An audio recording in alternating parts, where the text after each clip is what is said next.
Matt Dillahunty pushes one of the hardest challenges in the resurrection debate. If Jesus rising from the dead is supposed to be the central fact of Christianity, the evidence should be overwhelming, public, and impossible to dismiss. Instead, the case keeps coming back to ancient reports, testimony, and disputed claims.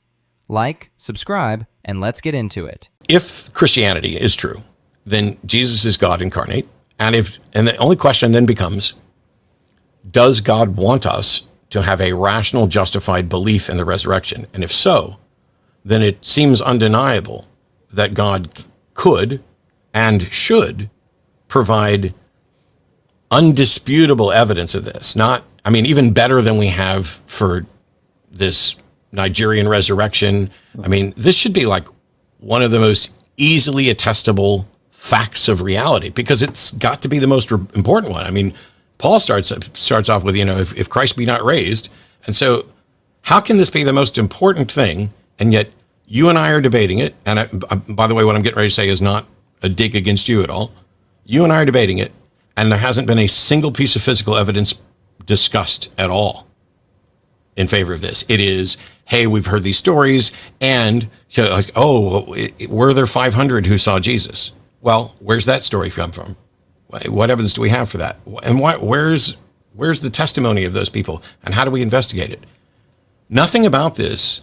I don't think you or anybody else would say the resurrection stands up to the most robust evidential standards, ever. This stuff wouldn't even be admitted in a court of law. And if it were true, God could easily make it at least stand up in a court of law. Yep. So there's a lot there. By the way, I'm really enjoying this conversation, and Thanks. I have to get. Thank you. I think I have to get a Flying Spaghetti Monster hat now, just to caveat the Jesus. I don't even have one of those. I have a Jesus one. I have a Darwin one. Oh. I have a trick one for the. It's Black Lives Matter, but yeah. Anyway, go ahead. I don't want to distract from the short hour that we've got, so my apologies. You're good. So yeah. So going back to, I want to address the causal question real fast, and we can go to divine hiddenness if you want.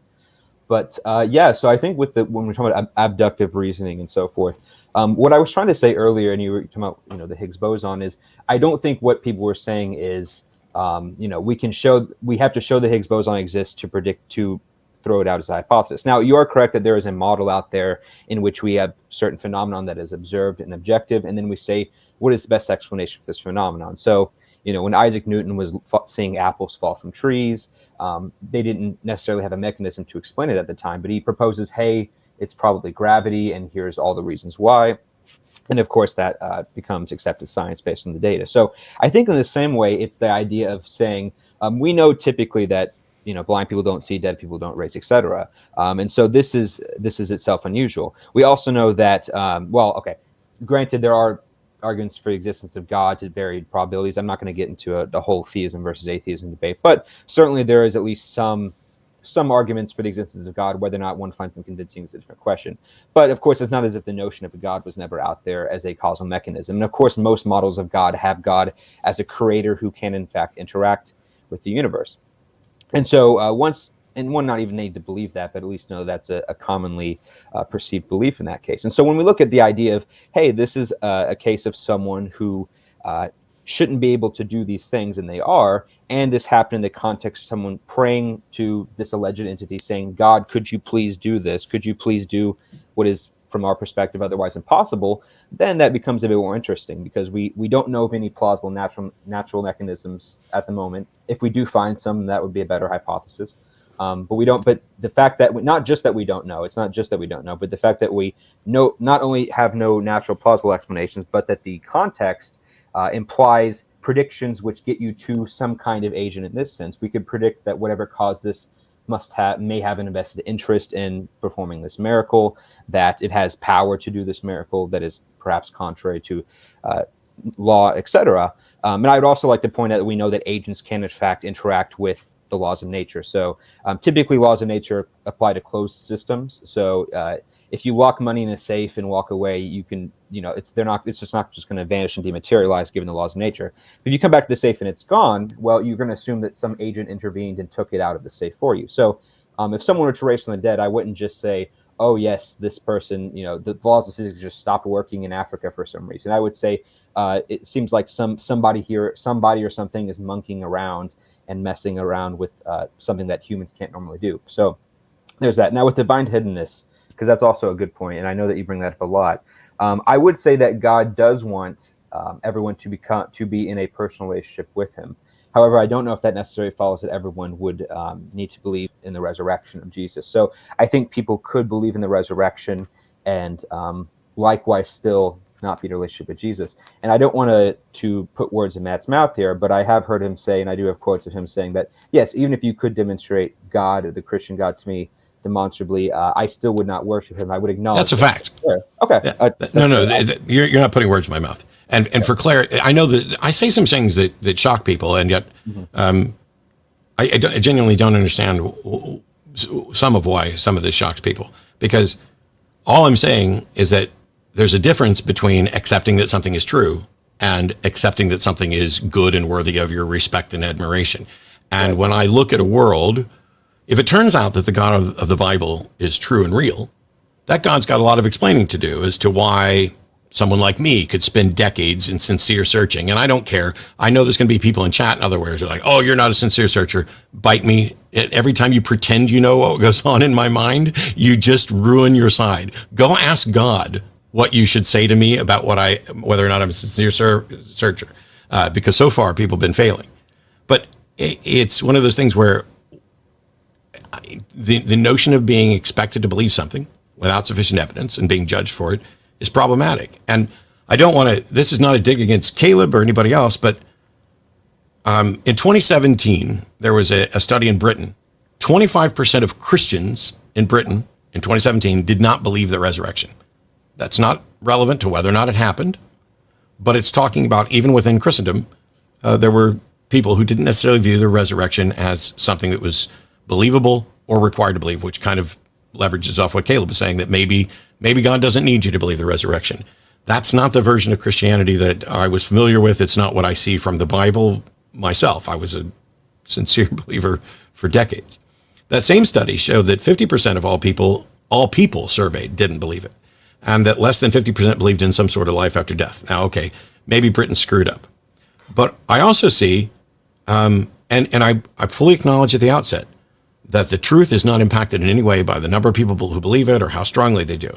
But when you're talking about methods of epistemology, when you're talking about standards of evidence, and this, I know somebody's going to get mad and this is a cheap shot, but I'm looking for evidence and I'm looking for good argument.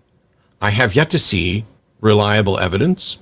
I've yet to see physical empirical evidence. I have lots of accounts, but also, and I'm going to completely exclude Caleb from this, the overwhelming majority of the time, I'm hearing people accept the resurrection who also reject science in a million other different areas, whether it's evolution or vaccines or anything else. And so I have a hard time believing that a collection of people, individuals, using a model to determine truth, find resurrection claims plausible, but vaccines and evolution, which are scientific facts, not. And I know, I apologize, Caleb, this was not an intended thing or anything else, and it in no way demonstrates that the resurrection didn't happen. But it is about my frustration with, if the resurrection happened, I want to know, I want to believe, I want to see the actual evidence. And every time we ask for the evidence, I get nothing other than, well, we have lots of stories, and if you begin with this notion that there's a God, all of a sudden things become more plausible. I don't know how to reconcile. If we were to like throw out resurrection claims entirely, and we were to say, let's build a model, an epistemological model that allows us to learn as many true things and as few false things as possible. I can't imagine a model that would have let a resurrection in and excise vaccines or evolution. And I know that's not your thing to defend, so you can skip it and get back to what you wanted to talk about. Well, for the record, I have no issue with evolution or vaccines. So I suspected as much, but thank you. I'll take that as a compliment, I guess. Yeah. But, yeah. No, I guess. Well, So one thing I wanted to ask you on, because you said, I would want to see the evidence, but then earlier you also say that, no, I wouldn't worship him. I guess my question is, if ultimately God would want you to be in a relationship with him, and the evidence, if he presented it, wouldn't necessarily get you to that point, what is God's motivation then for providing such evidence to you? Or is it just, would it not make a difference? Not make a difference for what you believe, but not make a difference as far as you worshiping him or not. If Matt, because the instant that God provides evidence and demonstrates that he exists, I stop being an atheist and stop doing the atheist experience, and then I start talking about how I am absolutely convinced that a God exists, that the Christian God exists. And while I may personally not worship that God, even this atheist, this skeptic who had rigorous standards of evidence in order to exclude things like this, now believes. I don't see how that wouldn't be, but it doesn't have to be me. Mm-hmm. It's not like Matt's not the center of the world or the atheist world or whatever. It is. Some people on YouTube would disagree with that, but okay. Well, we can debate that another day, and I'll just show up and tell them they're wrong, because that's one where I can just speak as the authority. I am not the center of the universe. Right. But it's the case here where that doesn't happen. It could happen for everybody. I had a number of discussions, and actually talked some of my atheist friends out of using tired old canards like, oh, what would convince you? Well, writing in the sky that everybody could read. And I had to explain to them, no, that's not enough. Because how did you rule out an advanced technology that that's beyond you? You would have to have godlike knowledge to know the difference between a sufficiently advanced technology and a god. Now, that's not a dodge. That's just a fact that you need to have some way to tell the difference between, it's like if I went back in time right now, I mean, I've been a magician my whole life. I can do tricks that would start religions easily, and in some cases have. We have to know the difference, and you have to know a way to tell the difference between those two. And I'm just trying to be consistent with my evidence. And this is the reason I brought up that, there are people who are going to accept a resurrection, even if they, may not accept other sciences. What is the consistent method that allows resurrections in, but doesn't allow in false resurrections, doesn't allow false claims about the supernatural?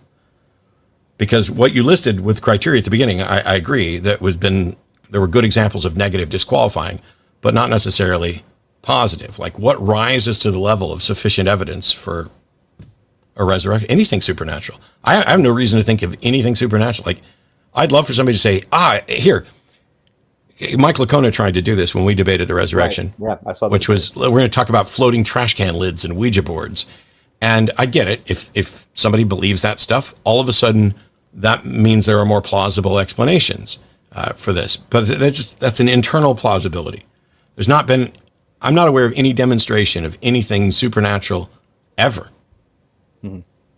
Yeah, so it seems to me like the methodology at that point would be to say, first we have to establish, did this claim actually happen, or is this just myth? And then we can say, okay, now what's the best explanation? Was this, assuming the person wasn't lying, was this some kind of natural misunderstanding, misperception, etc.? So I would agree with all of that, and at least from as much as I understand him saying that, and that's why. And I agree with what you just said. And actually, earlier when you had said, hey, we don't have natural explanations for this, the thing that I wanted to jump in and say is, we do.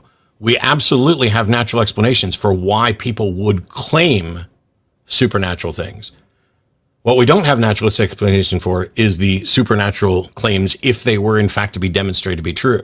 So I agree with you. The first step is to show that X happened and then start working towards an explanation.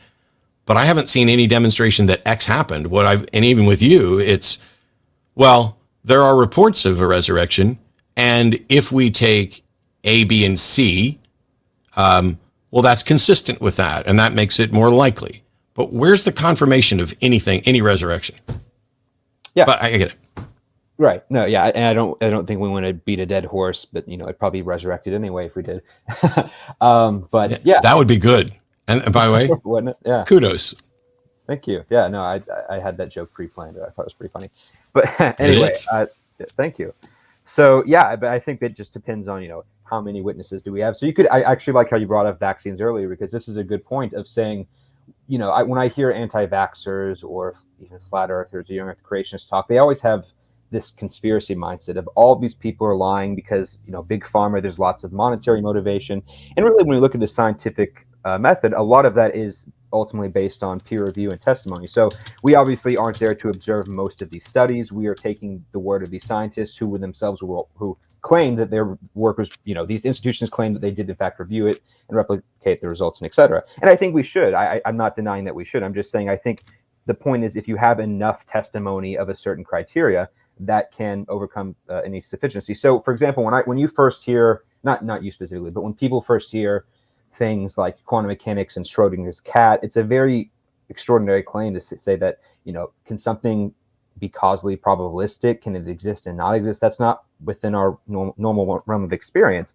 But when you have all these tests done and all these people claiming that they saw this, even though, we aren't in the lab ourselves, then we start to be convinced that maybe this really is a model that's plausible, even though it goes against, from what we can tell, our personal experience. And so I think enough sufficient testimony of a certain quality where, there's critical inquiry and all of the other stuff that I mentioned is typically what we'd be looking for. So, but you're saying enough sufficient testimony. First of all, without getting sidetracked, the whole point of Schrodinger's cat was to show the absurdity of a particular model, not to demonstrate the truth of it. But there are people who do hold to that model. So, Sure, but even the people who hold to those models don't necessarily hold to the absurdity of Schrodinger's explanation of the cat being both alive and dead. But what you just said was sufficient testimony. I don't accept the notion that testimony alone is sufficient to overcome a lack of evidence for something. Testimony is enough, like if you got a pet puppy, because this is the difference between extraordinary claims and mundane claims. It's not that the claims are different.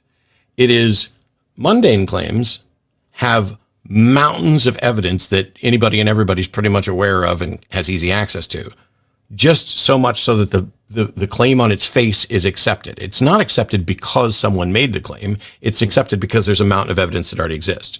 Extraordinary claims are just claims that don't already have that mountain of evidence. And so if you say, I got a pet puppy, we know puppies exist. We know people get them as pets. We know that I better never get another puppy because the last one just about killed me. But I was living alone and it was puppies too much. But if you say, I just got a pet fire-breathing dragon, well, now you've made a different claim.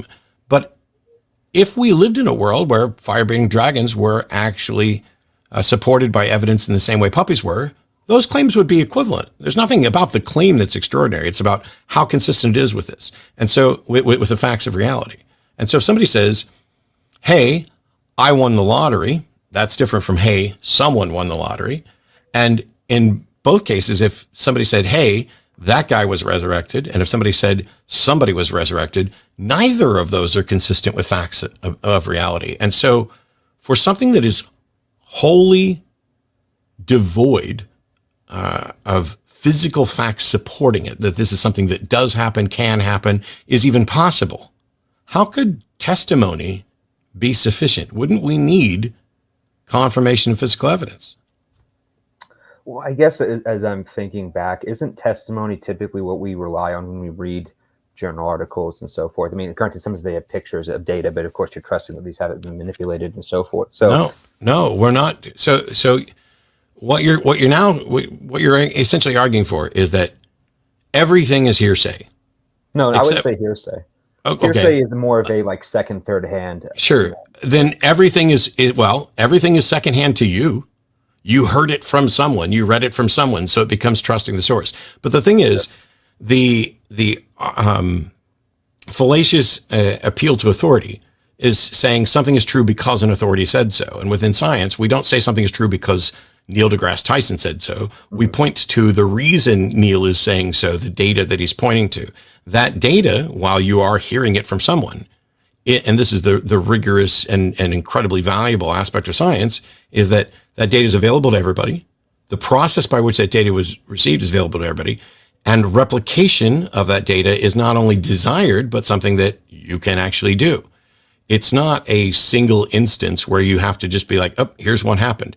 And in those cases where, for example, if you go into medicine and you hear about someone who appears to have recovered without explanation, the medical field could never say it's a confirmed miracle.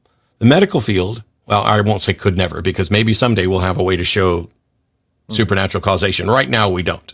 And so if someone recovers from something, whether it's blindness or athlete's foot or whatever, and we don't yet know what the most likely causal link is, then it just gets listed as an anomaly that we don't have an explanation for. It's a mistake to say, we don't have an explanation, therefore I'm going to claim that a supernatural one is. And so in the case of a resurrection, first of all, I don't see that there's evidence that a resurrection occurred. And yet it seems like we're setting that aside to go stampeding towards what's the best explanation for this. And is this consistent with a model where there's a God? Because that skips whether or not it actually occurred, which is the whole point. Like it's not a problem for a God or Christianity for God to demonstrate, yes, I absolutely raised this person from the dead, or yes, I absolutely exist.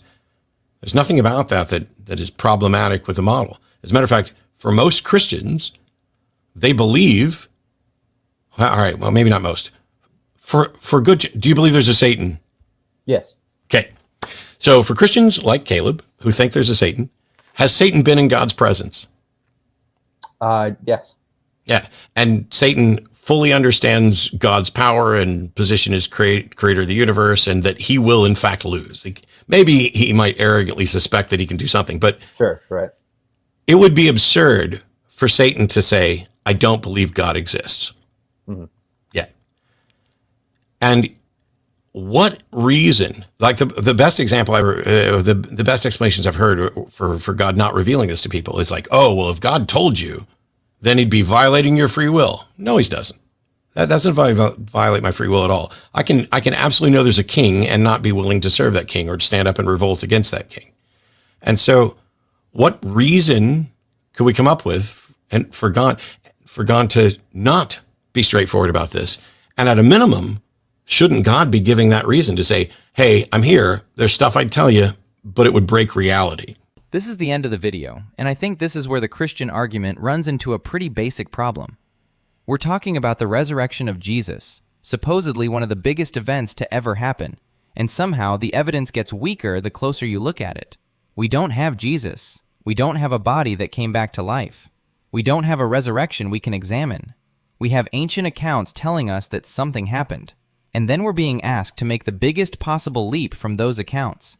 And testimony isn't useless. Nobody is saying that. If someone tells me they bought a dog yesterday, I'll probably believe them. I already know dogs exist. I know people buy them. There's nothing unusual there. But tell me your dog died, stayed dead for 3 days, came back to life, and then flew into the sky, and suddenly your word isn't enough. You haven't just added another detail to the story. You've introduced something we've never actually confirmed happens. That's where the comparison with science really doesn't work for me either. I don't believe scientists simply because they're scientists. The whole point is that their work can be checked. Other people can examine the data, challenge the conclusion, repeat the experiment, and potentially prove them wrong. If one scientist disappears tomorrow, gravity doesn't disappear with him. With the resurrection, we can't do any of that. Nobody gets to rerun Easter morning. And here's something else. If Christianity were only making some minor historical claim, maybe this wouldn't be such a big deal. But Christians are telling us this event changes everything. Jesus is God. He defeated death. Salvation runs through him. Your eternal destiny may depend on your response to him. Okay, then asking for solid evidence isn't being unreasonable. The importance Christians attach to the resurrection is exactly what makes the evidential problem harder for them. Because think about the God they're describing. This isn't some guy in the 1st century doing his best to document an event with limited technology. This is supposedly an all-knowing God. He knew exactly how much evidence would survive. He knew there would eventually be Muslims, Christians, Hindus, atheists, and thousands of competing religious claims. He knew people would report visions, miracles, ghosts, healings, and revelations that contradict one another. and he would know exactly what evidence could separate his genuine miracle from all the false ones. So if God wanted humanity to know that Jesus rose from the dead, he could make that fact ridiculously easy to establish. That doesn't mean everyone would worship him. Matt makes a really important point there. Knowing somebody exists and thinking that person deserves your loyalty are completely different things. If the Christian God appeared tomorrow and demonstrated his existence beyond any reasonable doubt, I'd believe he existed. That wouldn't automatically tell me he was morally good. I'd still want to know what he had done and judge his character accordingly. So hiding the evidence doesn't protect anyone's freedom. Satan supposedly knows God exists in Christianity and still rebels against him. Clearly, knowledge and obedience aren't the same thing. And that's ultimately where I land. I'm not asking Christianity to prove every detail of reality before I'll listen. I'm asking it to support its biggest claim with evidence strong enough to carry it. If somebody actually demonstrates a resurrection, great. Now we have something incredible to investigate. But ancient people saying a resurrection happened is not the same thing as demonstrating one happened. And until Christians can bridge that distance, I don't see any reason to lower the bar just because the claim has religious importance. If anything, the bar should be higher. If the resurrection really happened and an all-powerful God actually wants us to know about it, asking for better evidence should be the easiest challenge Christianity ever had to answer.